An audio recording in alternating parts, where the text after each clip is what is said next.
want to thank everybody for coming today. Sorry that we're running a little bit behind.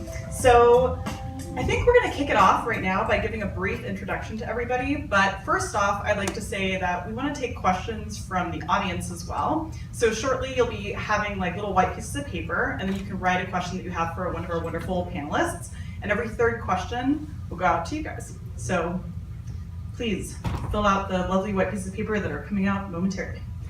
Okay, so I'm going to introduce everyone first. So first we have the one, the only, Terron Kwesi Wilkerson. I got to see him recently at the Beast Crawl, and he delivered this amazing piece of poetry about BLM. So just to give you a heads up about him, he's a published author, poet, and humanist, and he recently headlined Twitter HQ's Poetry Night, and his new book, My Soul Volume 1, is now available. Then we have the amazing Victoria Ruiz, who I got to know from doing a piece for the New York Observer called Growing Up Punk and Latino. And she is a Chicana from San Jose, grassroots activist and vocalist for the band The Downtown Boys and Malportado Kids. She's also instrumental in getting the deportation clause taken out of South by Southwest contracts. And then we have Johwell, who I have known the longest of anyone on this panel. We met in New York. And he is a hip-hop educator, musician, filmmaker, and co-founder of Negus World, an international activism movement. He's worked with Hip Hop for Change and will have his latest film, a documentary, come out in 2018 called Casa, an Educational Revolution documentary. And then we have Emma Silvers, who I am lucky enough to say I've worked with.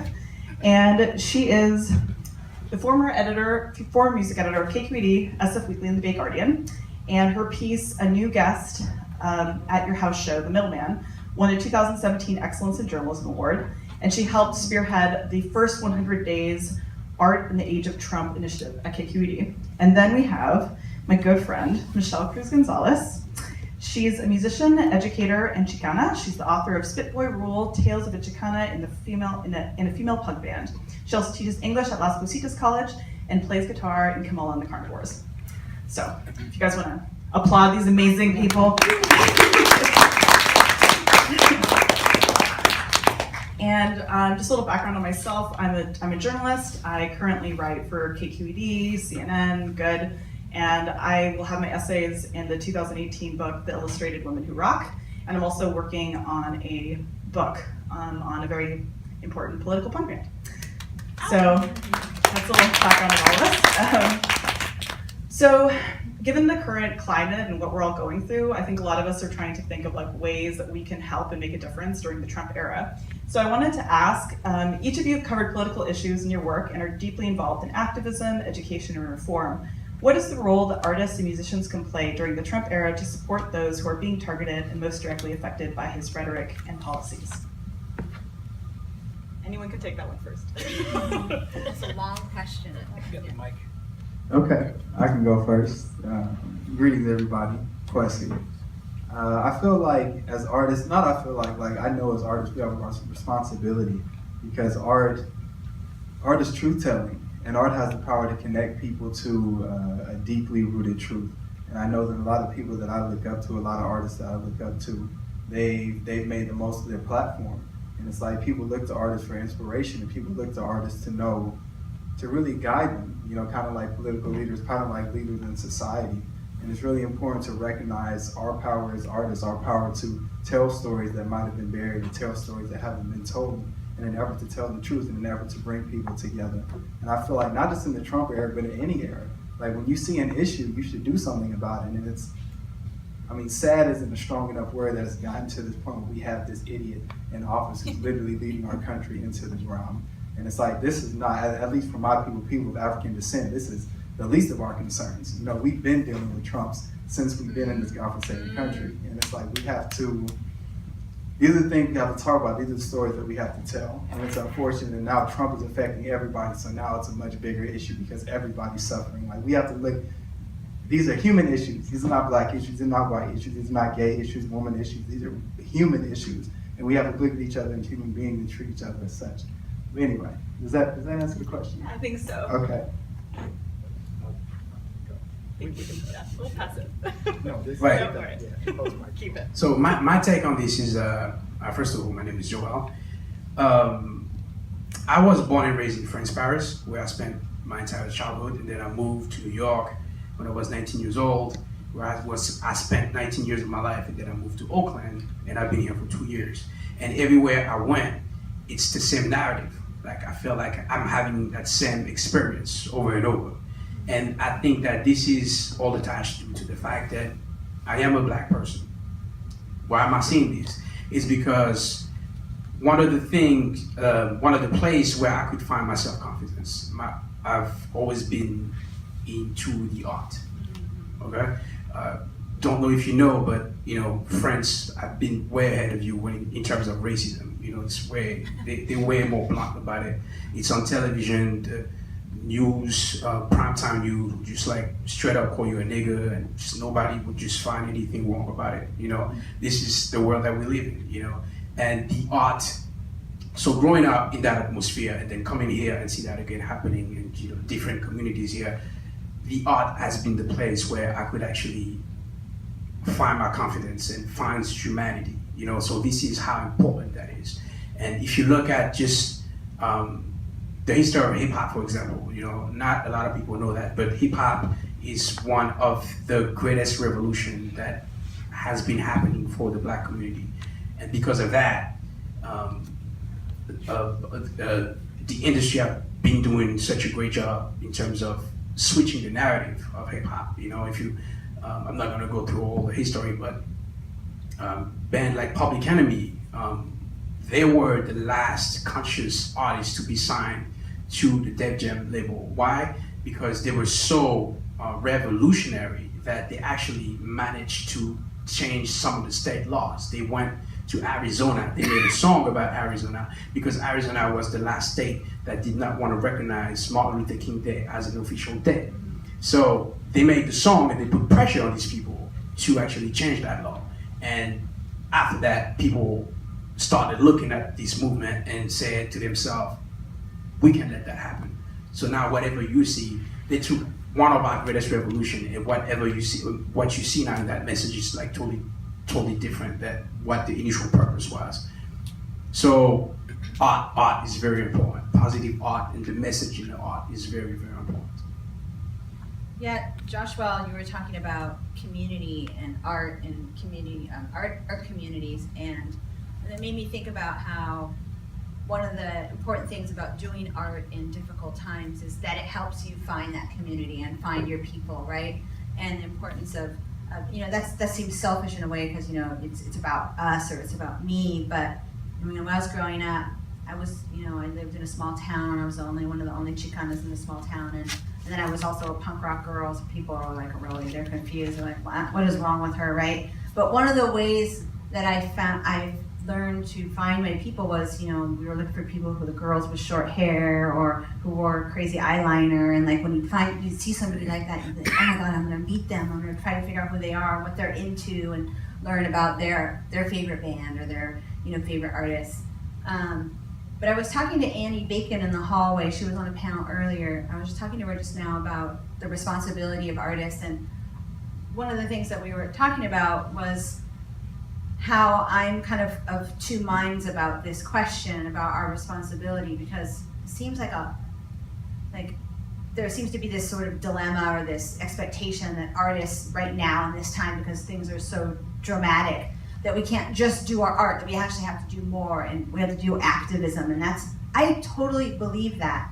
But I also think it's a huge pressure to put on people, and so I'm sort of two minds of it, and I do activism. A lot of my activism is through my job, is through my work that I do as an educator.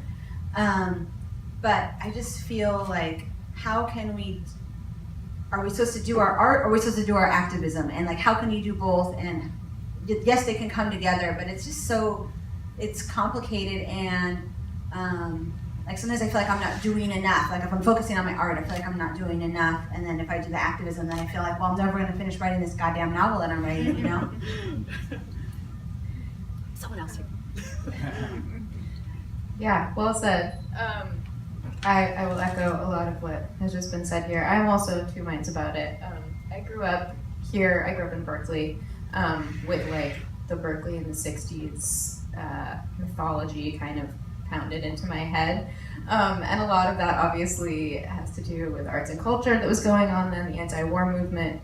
And I kind of fluctuate between getting really excited about the potential of art to function as activism, and feeling really cynical about it. I think that the past year has been, let me say this, there's been peaks and valleys for me in terms of art as activism. The last few days in particular, I've been thinking a lot about how, with the recent wave of sexual assault allegations and women coming forward to talk about abuse in the entertainment industry, that is a situation where having a platform and just shouting from it because you are an entertainer is actually changing things. That's been making me feel really hopeful. Yeah, I also don't think artists should have a responsibility to be at the forefront of any revolution necessarily. I think artists have a responsibility to make their art and speak their truth, and if what that does is let us forget about Trump for a minute. I've had those days where that's what music has done for me, and I've had days where music helped me get anger out.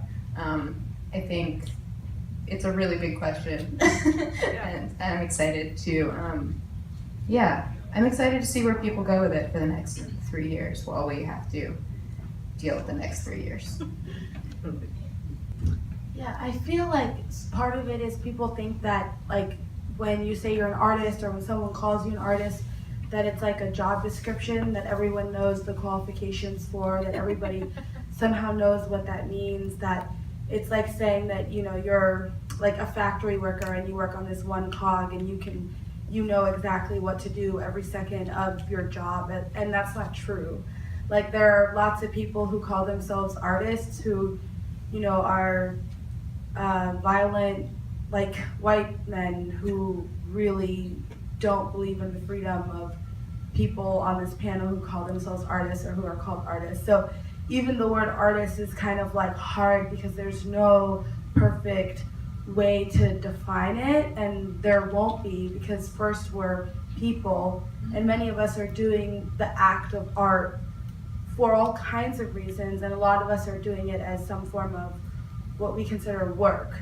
So even if it's not paying your rent, but it's fighting for your survival, or it's like trying to stand up for something that you believe in, or it's believing in your friends who have asked you to be in a band and you want to walk alongside them in that process, whatever it is, it's work. And so I think under Trump, the rise of Trump came only because of hundreds of years of white supremacy, where those of us that do work have been like really demeaned. And so, you know, we no longer, like, so much of the working class, we don't get paid what we should for our work.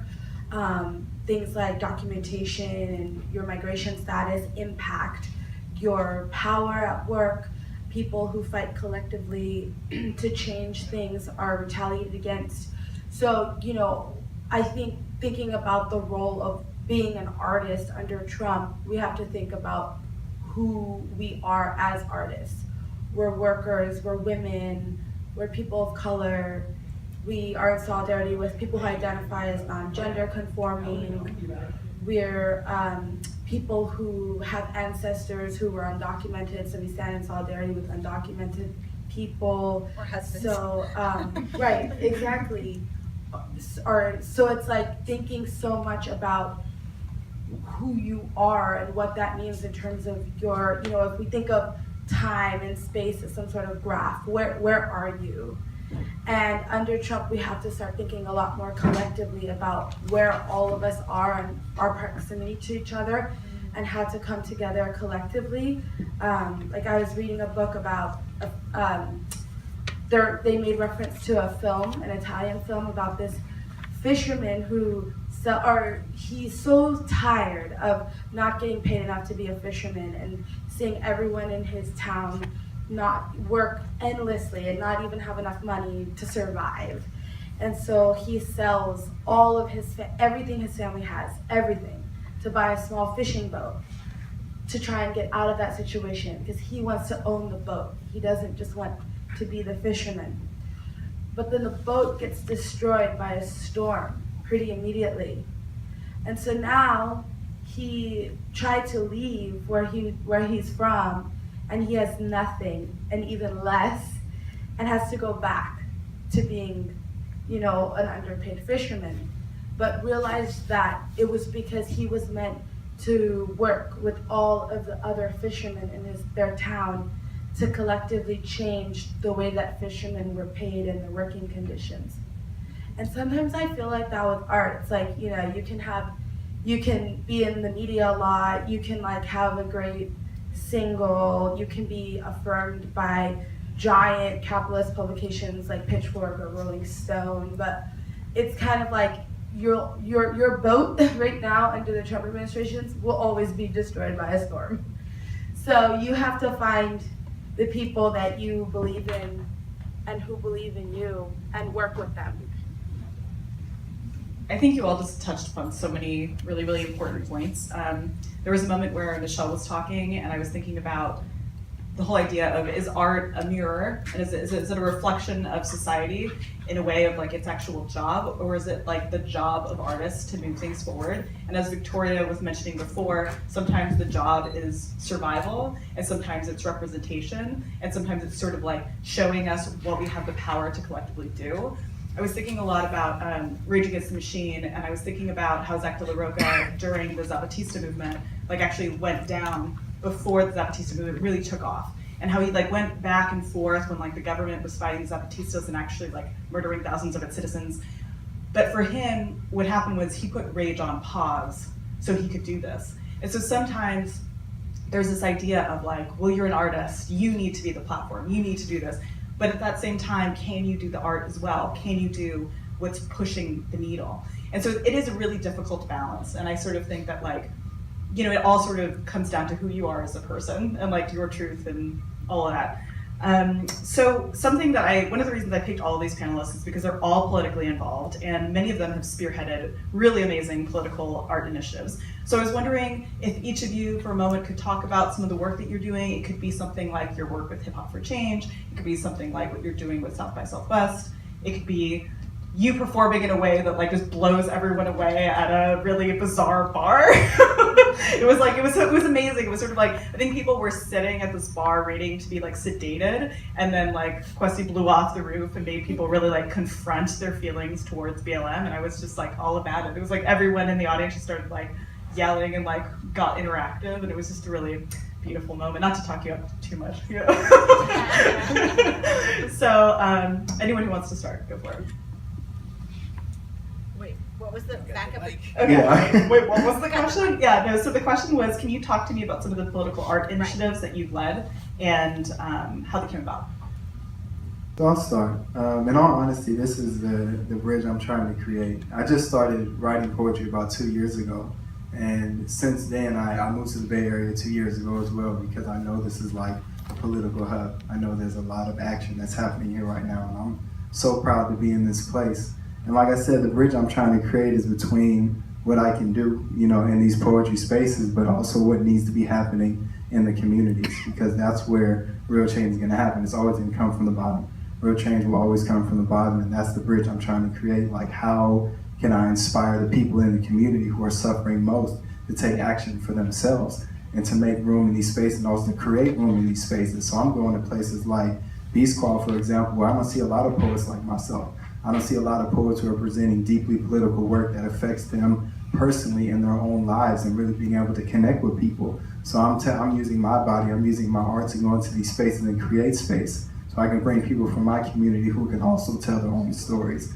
And so currently I'm in limbo, so I can't answer that question directly, unfortunately. I'm in limbo trying to connect myself to an organization like Hip Hop for Change, or what some of these other wonderful panelists will talk about. We're trying to connect with an organization that's rooted in the community so I can make use of my art, so I can make use of my privilege and this gift that I've been given to really inspire people and create change, because that's what it's all about.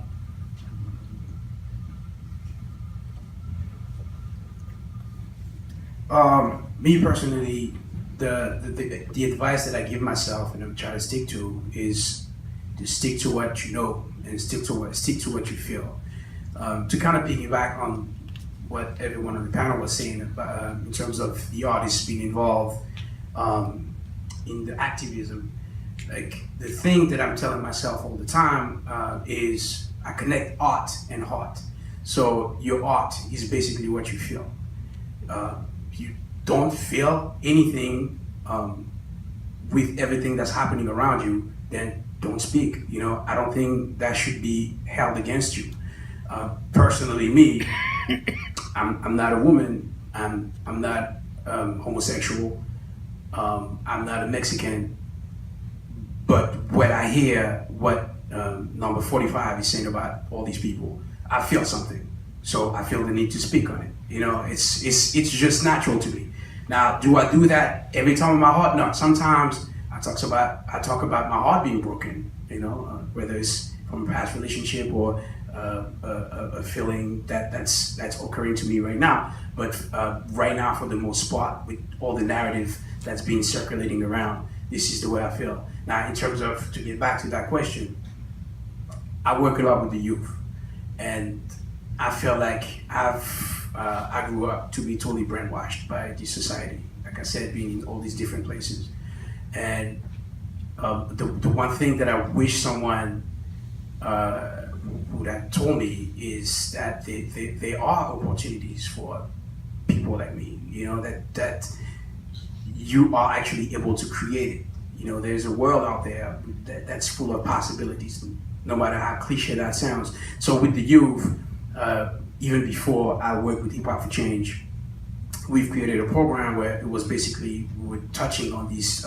different topics that are not necessarily included in the public school curriculum, and we would let them express what they've learned by creating a music video, or writing music songs and things of that nature, and attached to it we would just have an opportunity, so they had the opportunity to perform at the United Nations. They had the opportunity to perform for Desmond Tutu's 85th birthday, which, and attached to Desmond Tutu, of course, is the apartheid, that exists, that happened, and all these different topics is just to let them know that we moved forward, and there's been a lot of battles that have been won, but there's still a war happening.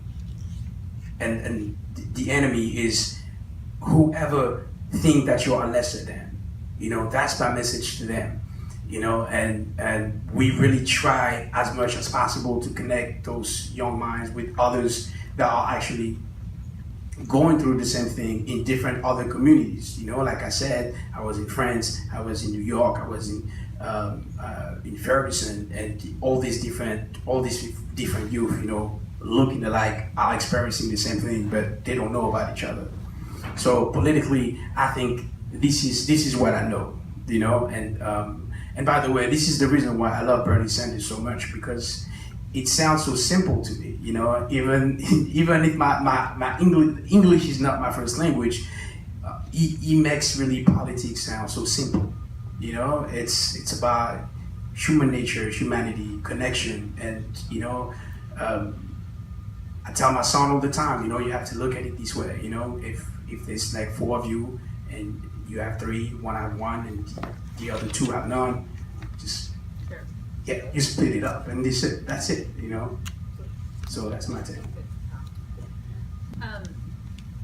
So a lot of my activism is very invisible because it's done at the community college level, and I'd like to be very clear about this, and that is that I get paid, a California state employee. I get paid by the community, the state of California. So I get paid to teach community college English, and I could choose to, go with the status quo and go into the classroom and just teach the course outline and do all those things that most people would do for the job, and many teachers go above and beyond the job as it is. But the activism that I do on my campus is something that not everybody who's a teacher does, and a lot of it right now, it's kind of boring, but to explain to an audience who's like at a music expo. But I will just say briefly, because it's actually really, really important for me to get this message out, and I have an audience, so I'm just going to say it.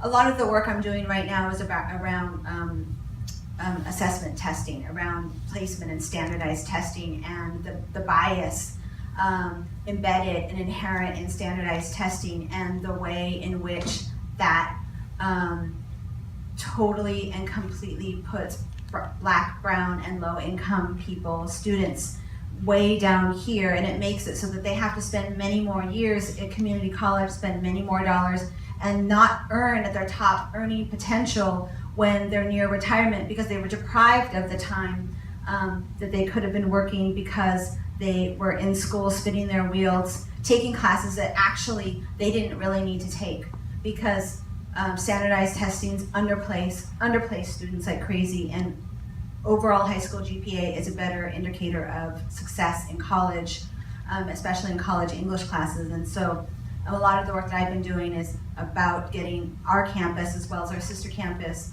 using overall high school GPA to place students along with the assessment test, but you just choose whichever is higher. And so now the state of California is kind of pushing everyone to do this work. But schools can do it, adopt in slightly different ways, and so I'm on a big mission to spread the word. So if you hear in the news, people will say things like, oh, they're just taking away standardized tests and allowing GPA to place students, and they're just placing students in classes, but they're not ready. And that's not true. I would always, if you read that in an article, interrogate the idea that students are not ready, because we have classically for years underestimated students at the community college, all college level. So anyways, you'll be seeing lots of articles about this. AB 705 is the bill that we just passed in the state of California, and you'll be reading a lot more about it. So look out for it. Yeah.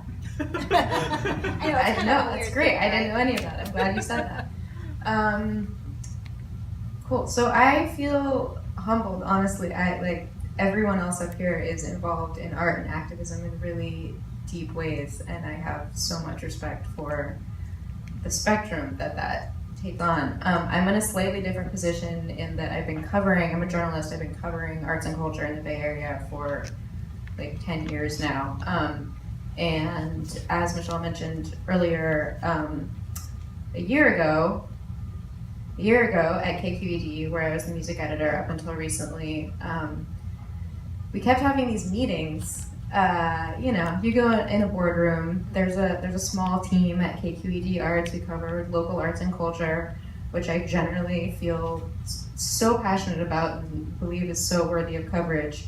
And there were a couple days, weeks, months there where it was really hard to figure out, why does any of this matter? Why should anybody read a profile of a local band right now? What am I doing? What do I care about that? Half of my brain is thinking is monitoring the news. Everyone feels like we're about to blow up at any minute. There's just such catastrophic things happening that it felt really hard to go on covering music and local culture in the same way. So one of the things we did with that was, thanks guys, turn it back to the artists and start the First 100 Days initiative. A few other outlets and nonprofits did very similar work. But basically every day for the first 100 days of Trump's administration, we highlighted work by a local artist in any medium really, responding to Trump, responding to the election, responding to how they felt about it. And it was, on a really selfish level, it was therapeutic for me, because what I got to do was I put out a call on social media, as did KQED, and I got emails from artists from all over the Bay Area. I was covering music, so every day I would get to work and check my email and just have an inbox full of songs. Hip hop, folk music, lots of punk rock, but all over the place. And I would listen to things, and if I felt like I wanted to highlight someone, I would respond with questions. And my standard questions were like, tell me how you were feeling when you wrote this song. What do you think the role of an artist is in a resistance movement? Who are you listening to right now, or reading, or watching, or turning to when you need inspiration or comfort? And what are you thinking about, like, moving forward? How do we get out of this dark place? And I got to hear all these responses from artists that were, really different from each other for the most part. I heard from artists who said that, this had radicalized them, that they were hesitant to come out in any sort of strong political way, but this is like, if you're scared you're gonna isolate your audience by saying you're against Nazis, maybe it's time to think about some things. So I heard from people saying that. I also heard from a lot of artists of color, or queer folks of lots of different backgrounds saying, this election wasn't as surprising to me as I think it was to a lot of white liberals. I am not shocked to find out that this is how racist this country is.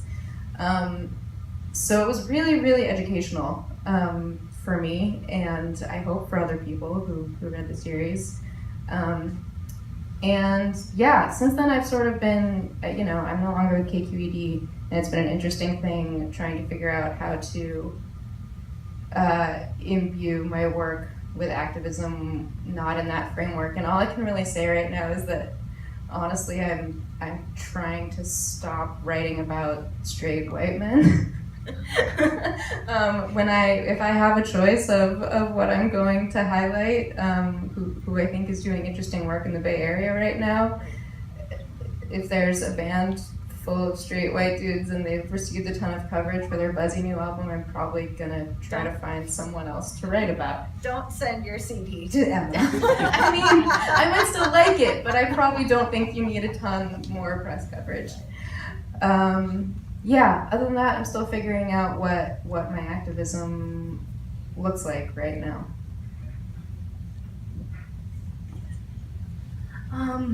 Well, I know that Michelle's referenced the South by Southwest contract a couple times. I think Downtown Boys, I don't know, it's a band from Providence, Rhode Island, so I don't know if people are familiar with it in the room, but we've always been a political rock band, and we never really set out to be like any sort of like political group, and it just kind of happened that way because of the content of our lyrics. And then I think that because of who I am as like a front person, it's like we kind of forced our music into so many different spaces because we played so many shows for the first few years.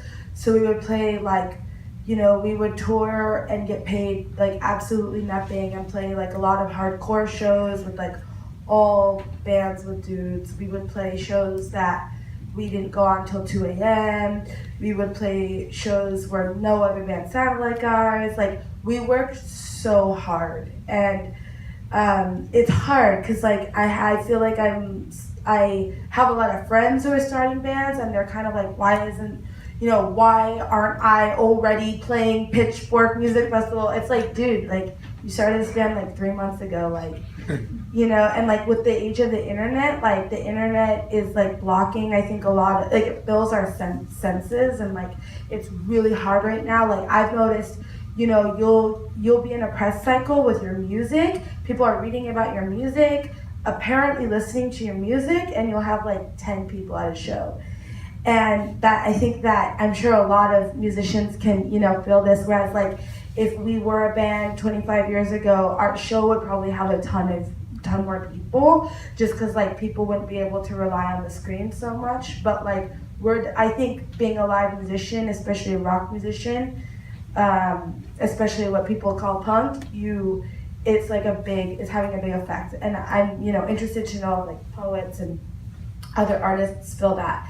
as well. So a huge part of activism is using the band to really create like a space, which is really hard because you don't know everyone who's at your show. And because we played hundreds of shows having zero agency over them, after about 3 years of doing that, we finally got a little bit of agency over the shows where you can like request bands you want to play with, or you kind of like, you're kind of coming in and building the space. And of course, like it's never perfect because there's always, you know, people who are currently in a fight at the show, or someone who did something really messed up in the community you're playing in who shows up at your show. And, you know, there's just all these power dynamics, but we'll try and like have people like other community organizations, if they want a table, like do that at the show or make announcements. Like we, in Providence, we just won this really incredible municipal ordinance called the Community Safety Act that does various things. It limits the police's ability to racially profile, it limits their ability to arrest, it limits their ability to search youth, and then it also like provides a ton of transparency around gang databases, which like came about because so many people are either on a gang database because a police officer saw them coming out of school with a group of people and knew that in that group of people, one person was an identified gang member, so then everyone gets put on the gang database. And people were finding out because they would go to apply for jobs or apply for scholarships, or like, you know, so many youth of color still enlist in the military for economic reasons. That's how we were finding out. A lot of them is, you know, students were going to sign up for the Army because their family doesn't have any money and they want to go to college, and then they're like, oh, you're actually on a gang database. And they're like, what? Like, you've been on a gang database for 3 years. Like, what? And then we did all this research and found out anyone can be put on a gang database and no one tells you, and the databases aren't public. So it was like just so, it was so messed up. And like, artists played a huge role in the organizing because it was like a 3.5-year campaign led by like youth of color. And the one big thing we did was like a lot of benefit shows, but then also you can imagine that like nonprofits that work with youth of color to try and push back against the police don't get the funding from the nonprofit industrial complex that like nonprofits that like help kids make, I don't know, ice cream cones get, or something like that, or like Habitat for Humanity, or like giant organizations like that get. So benefit shows, like I like never want to play a benefit show for a giant nonprofit where it's like the like $500 that this show's gonna make is not gonna help this, you know, like the like $500 is actually not gonna impact Planned Parenthood on a national scale. Like we just need to be real with that. What it can impact are really small groups of people fighting for political power. And so I think like benefit shows like became a new thing for us, like, which sounds so lame because I'm sure it's not a new thing.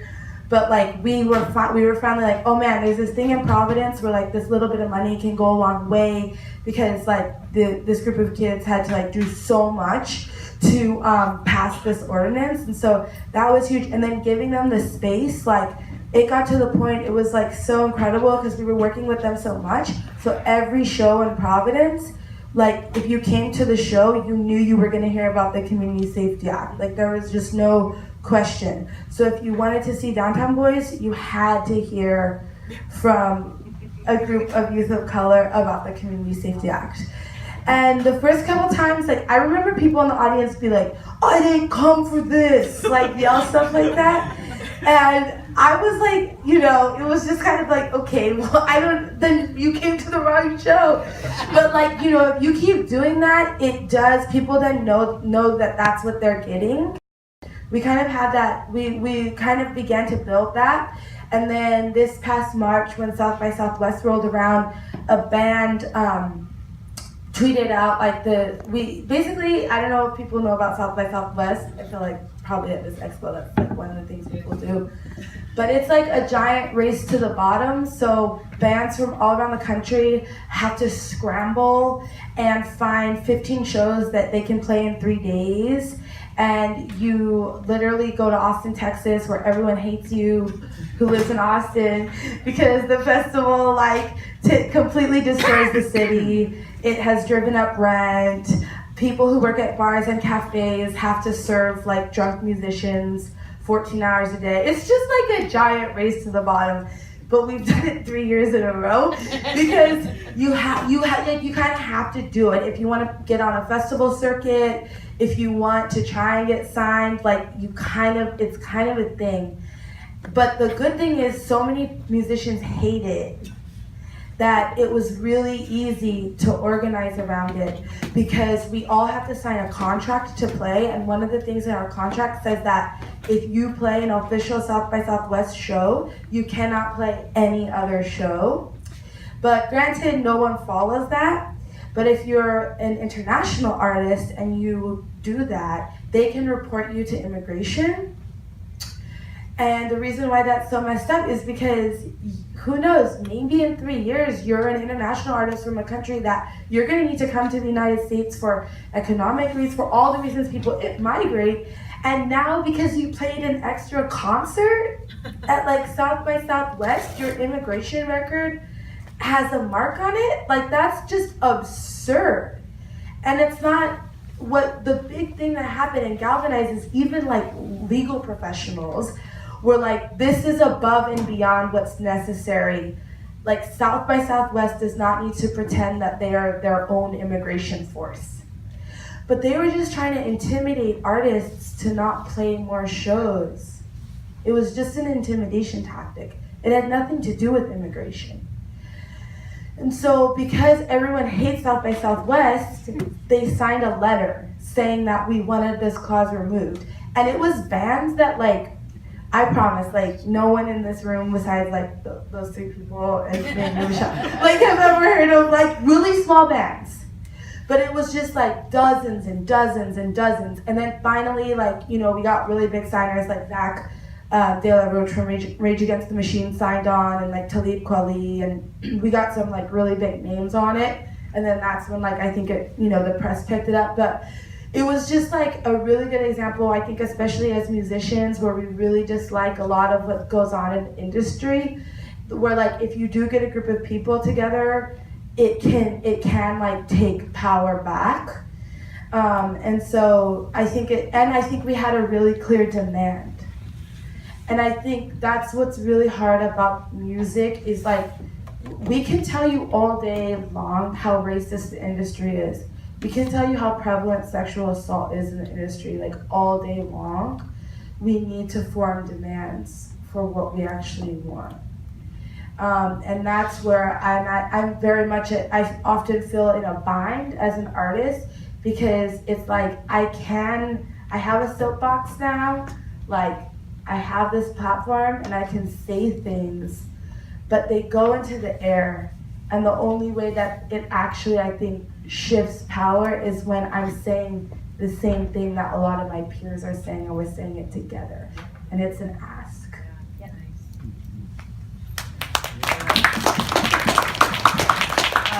That was excellently put.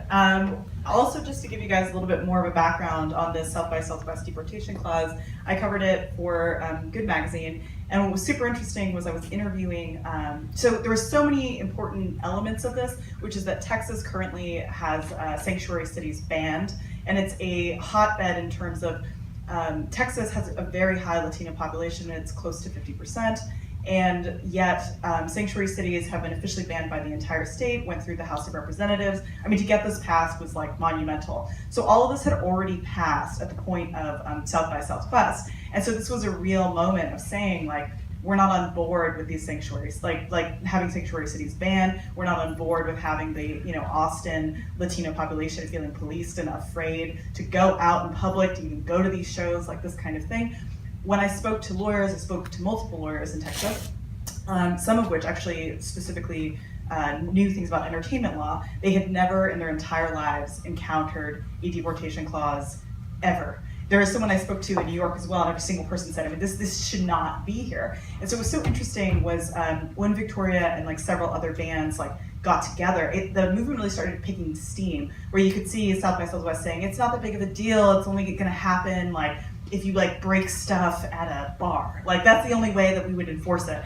And then like each day they continued backpedaling until the third day they just said, okay, we're wiping it out. So sorry guys, never mind. But it was interesting because you could actually watch bands together with press making this change happen, and it was immediate. It was like within 3 days they called it off. So it was really interesting kind of watching how community building together can like work. And so we did start this panel a little bit late. So we're kind of, close to time actually. So I think what we should do is we should open it up to the audience and see if anyone has some questions that they would like to ask our panelists. I would ask you guys 2 rules of engagement. One is you can try to keep your question under 2 minutes. And the second is, could you keep it as a question, not a comment? Great. Is there somebody who would like to pass the mic? I can pass the mic.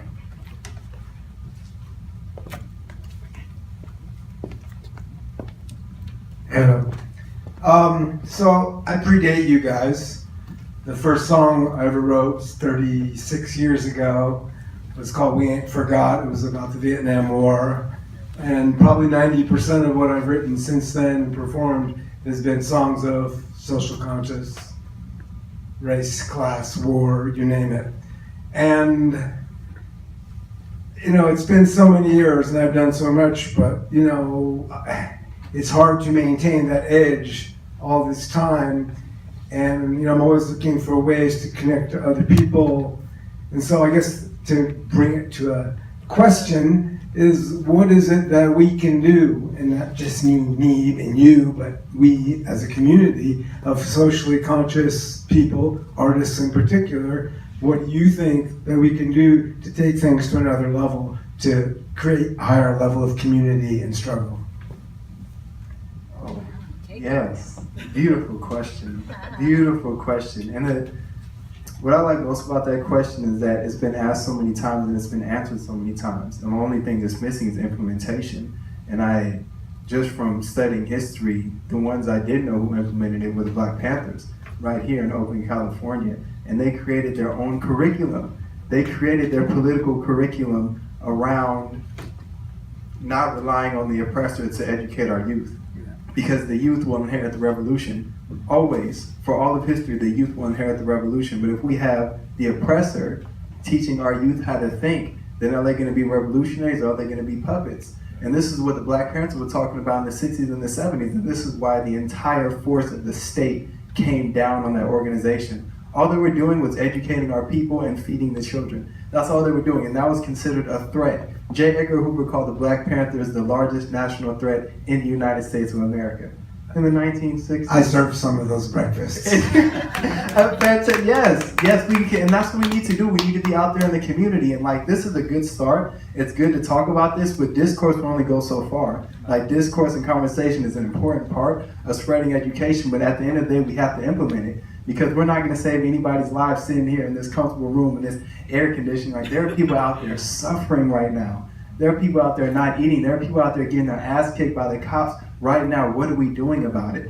And oftentimes it's not enough to just hold a camera or sign a damn petition or go to the office and vote for it. Even Bernie Sanders, the nice little guy as he is, change is never going to come from the top. Change is going to come from right here. The people who are suffering the most, and that's who has the answers, the people who are suffering, because they can tell you exactly what we need. But let me pass them by. Yes, thank you. I love that question. And actually, I had the same question, and I got tired of asking that question, so I just decided to go on and do something about it. So my organization is called Negus World, and what we do, we have an initiative. It's every year. We gather many different organizations around the world, and we tell them that on the same day, we're going to have a celebration, and we're going to fundraise some money for one specific need that needs to be served for some specific children in a different country every year. So we started the initiative in 2014, and in 2014 we wanted to serve meal to children in Haiti that don't have meal, that don't have anything to eat. So on that year, I believe 20 different organizations from 20 different countries participated, and we bought 6,000 school lunches for that school. The year after that, 13 different countries participated, and we are now building a soccer field for children in Brazil. the year after that, which was last year, we actually helped a school in Tanzania on their goal to self-sustainability. So they can have a school and grow their own food, and they don't have to rely on donation from other people. And this year, the initiative is actually to have 4 kids from Oakland travel to Ecuador and meet 4 kids from Paris, and together they're gonna build a garden together. So this is what my initiative has been. Reach out to people around the world. I mean, now we have the technology to do that. We don't have to wait for the media or anybody else to do it for us, and it's been very successful. So if you would like to participate in that initiative, I can give you my contact. We do it every year, and this is what we do. We just connect people from around the world, and with that connection, there's a purpose, which is to help another youth community that's in need somewhere. And we, of course, always use the art to make that happen. Cool. Yeah, all that was.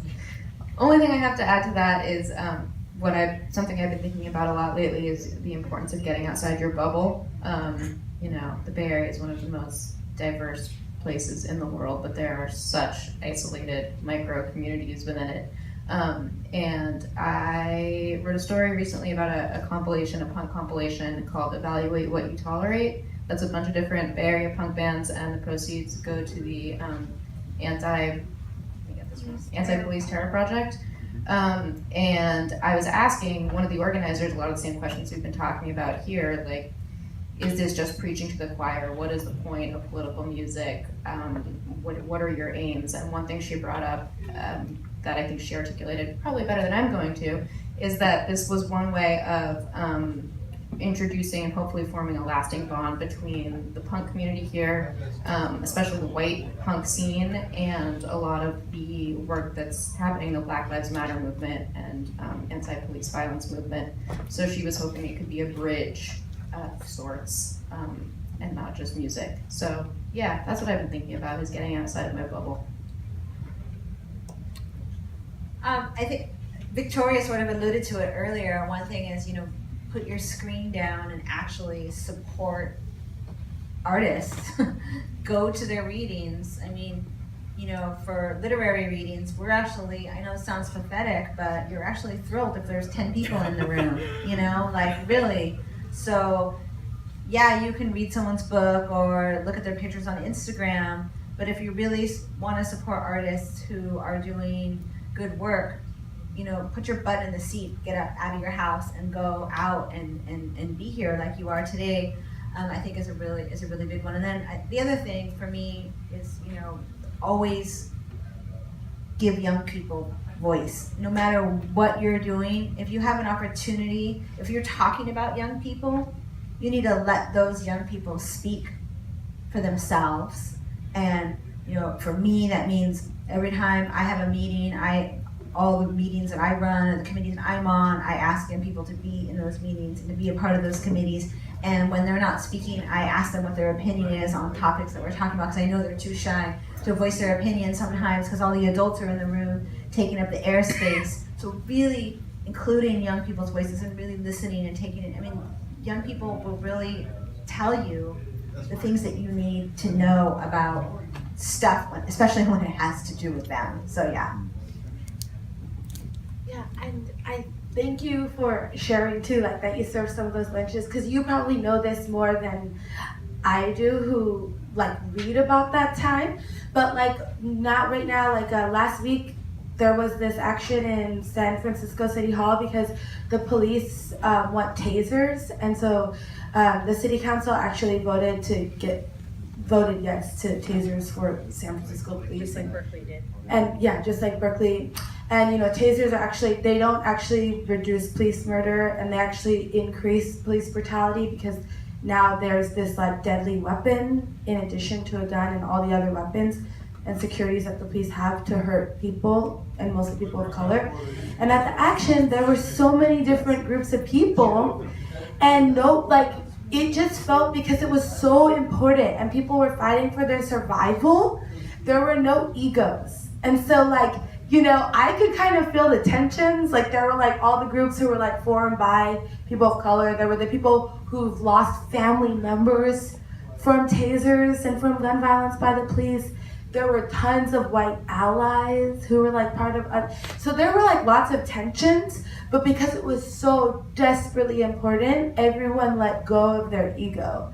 And I think that that's a big thing that we have to do right now is we have to be a part of an organization, be a part of a party, be a part of something where there's collective power, and let it go that it doesn't feel like the perfect form of the communist revolution that you want. Like, you know, like let it go that there's like, for me, I need to let it go that, yeah, there's a lot of white people, but it's because like I haven't been able to take that power with my fellow people of color. So like, you know, letting things go, I think, in order to fight the real big fights, I think is what we have to do. I think that's a really great thing to wrap on, and it will be available to speak and answer questions for the next like 15 minutes. I'm like giving them this news, but we'll be available for the next 15 minutes, and thank you guys all so much for your time. You may add it out there. Yes.